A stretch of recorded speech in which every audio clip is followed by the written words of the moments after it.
بسم اللہ الرحمن الرحیم. ناظرین کرام، یہ ابھی ایک میں ویڈیو آپ کے سامنے پیش کر رہا ہوں. یہ شبر زیدی صاحب ہیں جو کہ ہمارے عمران خان دور میں یہ چیئرمین FBR تھے. تو ذرا ان کے خیالات تھے، وہ ذرا ملاحظہ فرمائیے، پھر اس پہ بات کرتے ہیں.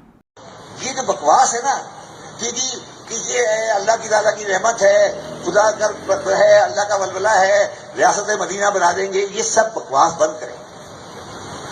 اور میں آخری بات یہ کہنا چاہتا ہوں جو آپ لوگوں کو شاید اچھی لگے یا بری لگے، دنیا میں کبھی کوئی چیز ریاست مدینہ نام کی نہیں تھی.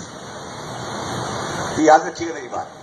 نہ وہاں اسکول تھا، نہ وہاں کالج تھا، نہ وہاں اسپتال تھا، نہ وہاں سڑک تھی، نہ وہاں ٹیلی فون تھا، نہ وہاں بجلی تھی، نہ وہاں بینک تھا. ریاست مدینہ کا مطلب کیا ہے؟ آپ کس کی بات کر رہے ہیں؟ ایک ٹرائبل سوسائٹی 1400 سال پہلے ایک بادشاہ بنایا، آپ اس کو ریکریٹ کرنا چاہتے ہیں؟ آپ کو سینس سے آپ کیا باتیں کر رہے ہیں؟ کون سی سوسائٹی؟ کس سوسائٹی کی بات کر رہے ہیں آپ؟ اسکول کہاں تھا؟ آپ کا تھا اسکول مدینہ میں؟ کوئی کالج تھا؟ کوئی اسپتال تھا؟ کوئی سڑک تھی؟ کوئی روڈ تھی؟ کوئی جیسے ٹریفک تھی؟ تو اس سارے سسٹم کو کہاں سے لائیں گے؟ آخری بات کہہ کے ختم کرتا ہوں. میں جب بھی تقریر کرنے جاتا ہوں کسی جگہ فورم پر، تو اگر میں وہاں دیکھتا ہوں کہ مجھے آڈینس میں 25% سے زیادہ حجاب والی عورتیں یا انٹرپ داڑھی والے نظر آتے ہیں، تو میں بات نہیں کرتا.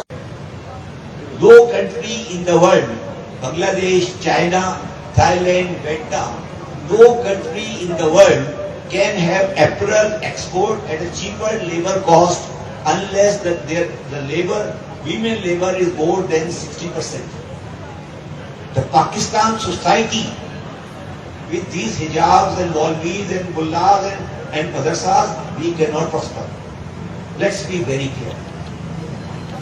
Let's be very, very clear that unless and until you bring the ladies out for labor. ناظرین کرام، دیکھ لیجیے، اب سن لیا ہوگا آپ نے کہ یہ کیا فرما رہے ہیں. اصل میں یہ میں ان کو بڑا باصلاحیت اور کمپیٹنٹ بندہ سمجھتا تھا، اور بڑے مجھے یہ لگتے تھے کہ یہ مسائل حل کر سکتے ہیں. لیکن یہ سننے کے بعد بڑی مایوسی ہوئی. اصل میں اس قسم کی مخلوق ہمارے معاشرے میں پائی جاتی ہے. یہ وہ مذہب بیزار قسم کے لوگ ہیں جو جتنے ہی باصلاحیت ہوں، کمپیٹنٹ ہو، ٹھیک ہے، اس تمام کمپیٹنسی، صلاحیت اور علمیت کے باوجود یہ صرف بغض مذہب میں کوئی نہ کوئی ایسی بونگی مار جاتے ہیں جو ان کا باطن باہر لے آتی ہے، باطن کو ظاہر کر دیتی ہے. اب یہ صاحب اس بیوقوف آدمی سے کوئی یہ پوچھے کہ بھیا ریاست مدینہ کا یہ مطلب تم جیسا کوئی احمق ہی لے گا، یا اگر تم احمق نہیں ہو تو مذہب دشمنی میں اتنے آگے بڑھے ہوئے ہو کہ تمہیں کھڑا کھوٹا نظر ہی نہیں آ رہا، سیدھا الٹا نظر ہی نہیں آ رہا. ریاست مدینہ کا جو مطلب آپ نے لیا ہے یہ تو بیوقوفی کی انتہا ہے.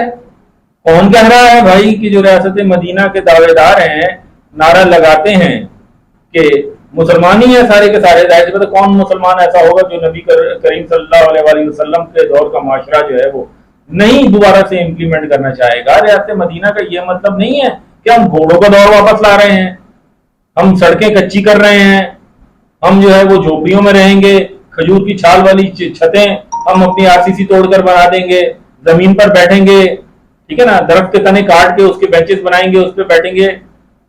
اس کا یہ مطلب نہیں ہے. خچروں سے ہم بال برداری کا کام کریں گے، سو آن وغیرہ وغیرہ، اس قسم کی آپ جو باتیں کر رہے ہیں اس سے تو آپ نے تو یہ بات کی ہے. پھر یہ ہے کہ مجھے کوئی یہ بتائے کہ یہ بیوقوف یہ بول رہا ہے کہ اس میں کیا اسکول تھا، کیا کالجز تھے، کیا ہاسپٹل تھے، کیا ٹی وی تھا، کیا ٹرین تھی، کیا ٹرانسپورٹ تھی، کیا بینکس تھے.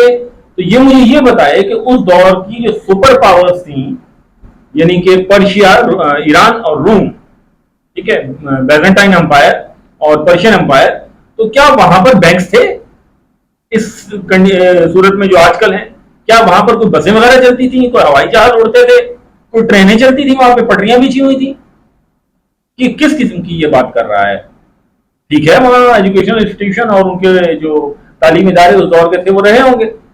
اور آگے سے آپ کا یہ کہنا یہ تو ایک بڑی ہی مطلب کہ عجیب و غریب ہے, میں اس کو کچھ کہہ تو نہیں سکتا, آگے نہیں جانا چاہ رہا میں کوئی سخت لفظ کہہ کے, کہ آپ کہہ رہے ہیں کہ جی ایک ٹرائبل سوسائٹی اور اس میں جو ہے ایک بادشاہ بنایا گیا, یعنی کہ نبی کریم صلی اللہ علیہ وسلم آپ کو بادشاہ نظر آ رہے ہیں.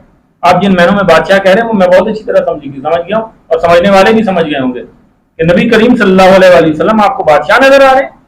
اور میرے بھائی احمق انسان, میں اب آپ کو احمق ہی کہوں گا, آپ ایک نہایت ہی احمق انسان ہیں, ٹھیک ہے نا.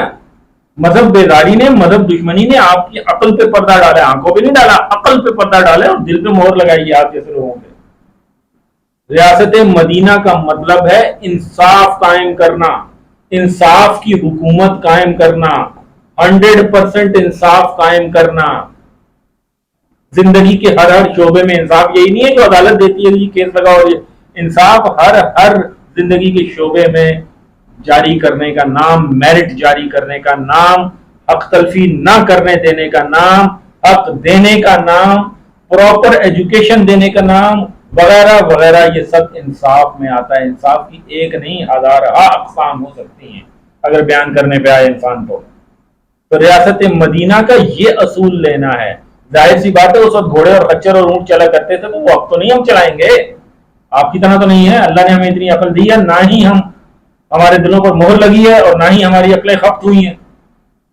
پھر آپ یہ فرما رہے ہیں کہ یہ رحمت کچھ نہیں ہوتی. ٹھیک ہے بھائی, اللہ کا کرم نہ ہو تو کیا ہوگا, آپ نہ مانو بھائی, آپ پہ نہیں ہوتی ہوگی, ٹھیک ہے نا. 313 اگر آزاد پہ غالب آتے ہیں, یہ رحمت ہی تھی.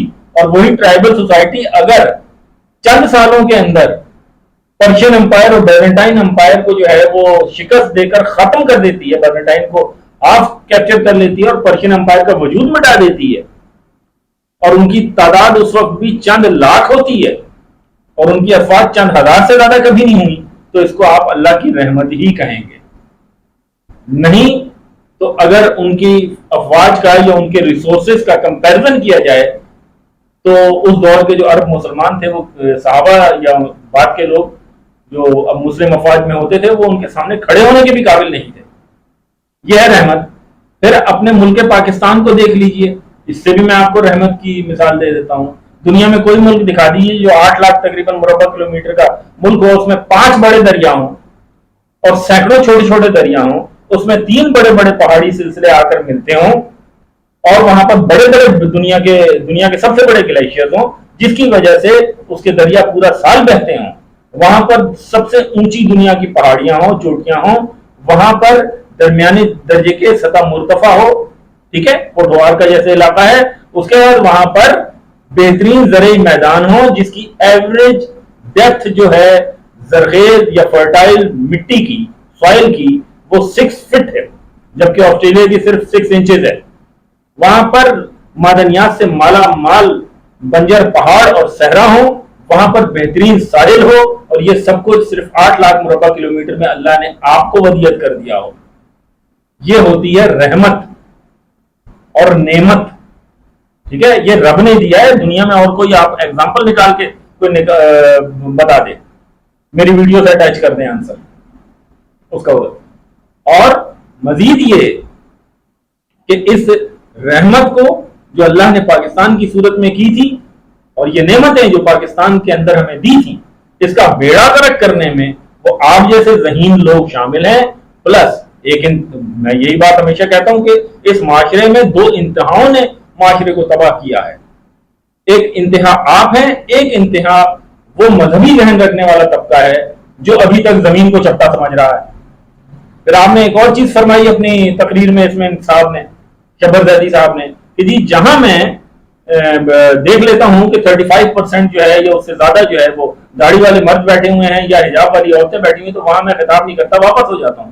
تو کسی نے کچھ نہیں کہا. مجھے تو افسوس اس بات کا ہے, وہاں پہ سینکڑوں کا مجمع بیٹھا ہوا تھا, کسی نے آ کے اس کو جواب تک دینا جو ہے وہ ہمت نہیں کی, کسی نے کچھ نہیں کہا. اور بعد میں بھی یہ ویڈیوز چل رہی ہے, وائرل ہے, کوئی کچھ نہیں کہہ رہا ہے, اس کو کوئی اس کے خلاف ڈھنڈورا نہیں پیٹا جا رہا. لیکن اگر کوئی مولوی جو ہے, کوئی عالم جو ہے, کوئی داڑھی والا, پگڑی والا, ٹھیک ہے نا, شلوار قمیض پہنے ہوئے, وہ اگر یہ بات کہہ دیتا ہے کہ کسی ایسی تقریب میں میں جاتا ہی نہیں ہوں یا میں نہیں جاؤں گا جس میں 35%, 35% جو ہے وہ بغیر داڑھی کے مرد بیٹھے ہوں گے اور بے حجاب عورتیں بیٹھی ہوں گی, تو دیکھیے یہ میڈیا اور یہی سوسائٹی، سول سوسائٹی جس کو کہتے ہیں سو کالڈ موم بتی مافیا، یہ ان کی بال بھی نوچ ڈالتا اور ان کی کھال بھی اتار کے رکھ دیتا مولوی صاحب کی. تو یہ ہے ڈبل سٹینڈرڈ اس ملک کا.